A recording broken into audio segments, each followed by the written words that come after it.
Hey y'all, it's your girl Millie Chan. Let's get into the Real Housewives of Salt Lake City. Let's go. So Lisa is over here talking to Meredith because she's mad at Angie and Whitney, right? She says that Angie has betrayed her friendship, and I really don't know what she's mad at Whitney about, but she is mad with Whitney. So Whitney comes in to talk to Heather about the day, right? They have matching initial sweaters like Laverne and Shirley. Heather does not like confrontation. She needs to tell her cousin that people think her jewelry comes from Alibaba. So Whitney goes into Lisa's room hesitantly, and she's like, just want to let you know what's going on for the day. Lisa looked her dead in her face and said, I have plans. I won't be going with you. I'm going to find something else to do. And Whitney's like, we planned the trip together. She was like, yeah, I'll meet you for dinner.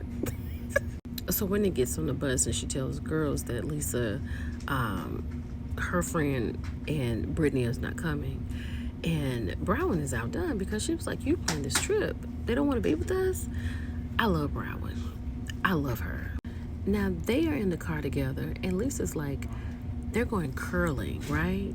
And she was like, I thought curling was like lifting weights, but this is something different. She just doesn't want to be with Whitney at all. Browen is shocked every time she's around these women because she cannot believe how they act. But she holds her own. So then Whitney is asking Meredith over here, like, did you tell Lisa what we said? She said, yeah, because we promised that we would never let anything come between us. So she's like, oh, okay, this is why she decided to go.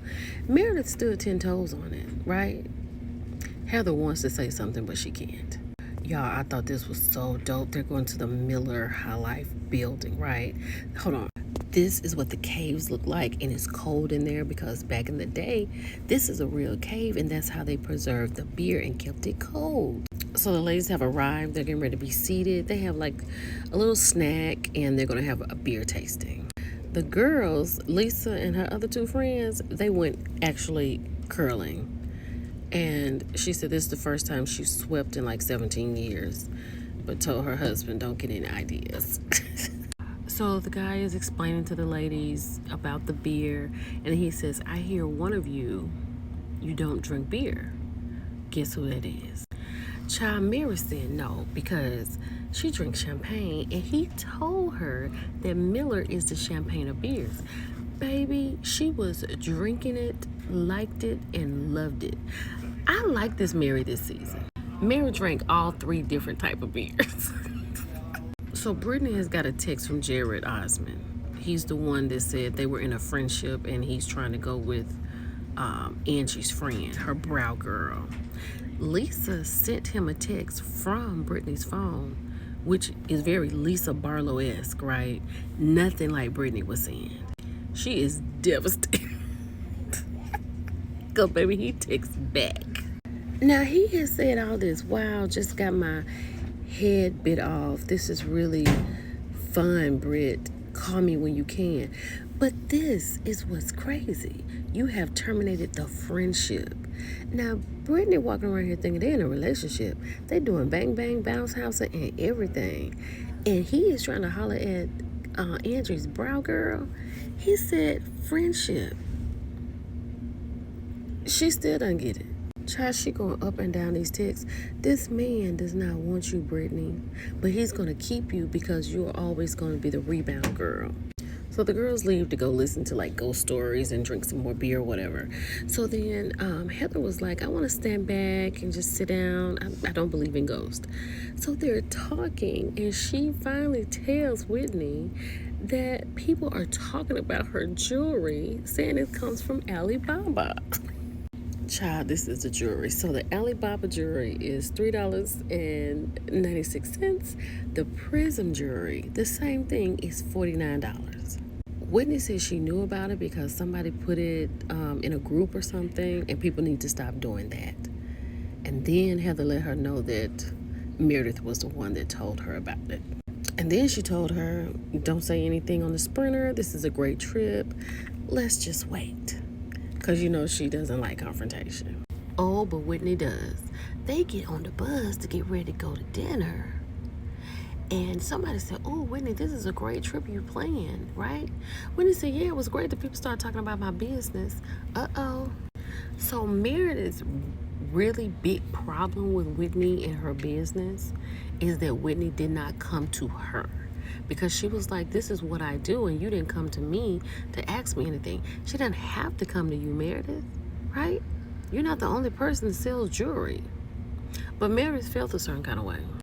So now they've made it to the Harley Davidson Museum. They're going to look in the museum. They're going to have dinner at the museum.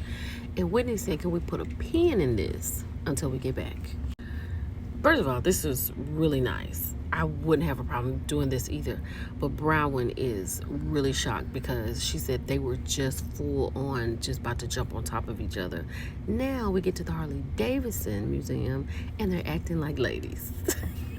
Brown, just hold on, girl, but you are fit for this group. So, child, everybody at the table was saying how great the trip is. Whitney, you did a great job. Let's make a toast. Child, Lisa didn't even raise her glass. Lisa Barlow is the worst. So Whitney and Meredith are going back and forth because she doesn't like the Alibaba conversation. She said, "You should have come to me. You should have called me and said something," right? Now, as they are going through their thing, Lisa opens her mouth, chimes in, takes over the conversation, right? Then in a few minutes, her and Angie get into it. I love how Angie talks with her hands. I love how she does that. But she's trying to explain to Lisa that she's always been there for her.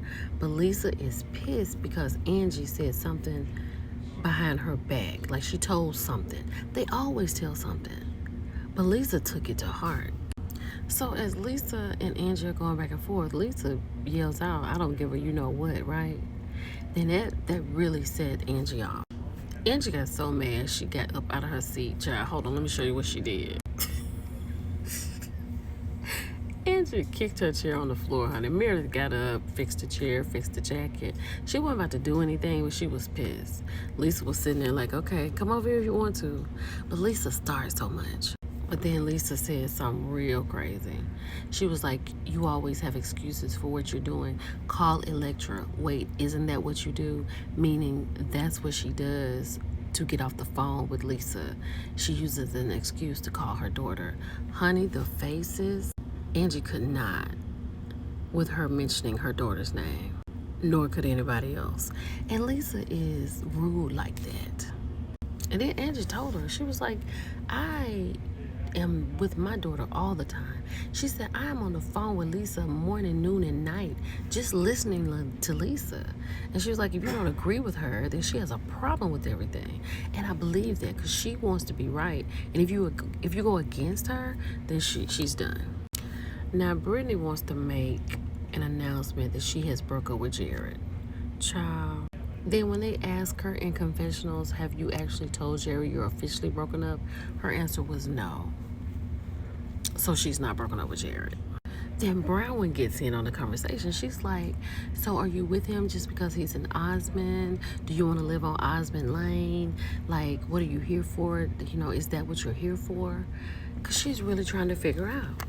Then she asked Brown, did she marry her husband for money? Brown didn't like that so much. So she went on to say that, you know, there's a 26-year-old age difference between her and her husband. She also went on to say they don't have a prenup. And if she left, she would not have the things that she's afforded with her husband because they have a real relationship. Then Brittany asked her, was she attracted to her husband? Brown could not. Now, Whitney doesn't like what Brittany is trying to say because she says she gets that with her husband all the time because he's 18 years older and people looked at her as a gold digger, and she's not. You just love who you love. I knew Heather was going to get in on that prenup information. And Meredith was like, let it go. Leave it alone. But she's like, he's a solid businessman. He doesn't have a prenup. Let it go, Heather. So they ended it by going to a drag show. Whitney was the host. Child, when Mary got out the bus, she said, Lord be with me. But Mary is up on stage dancing. I love Mary Crosby this season. Y'all let me know what y'all think about it. It's your girl, Millie John. I'll talk to you later. Bye.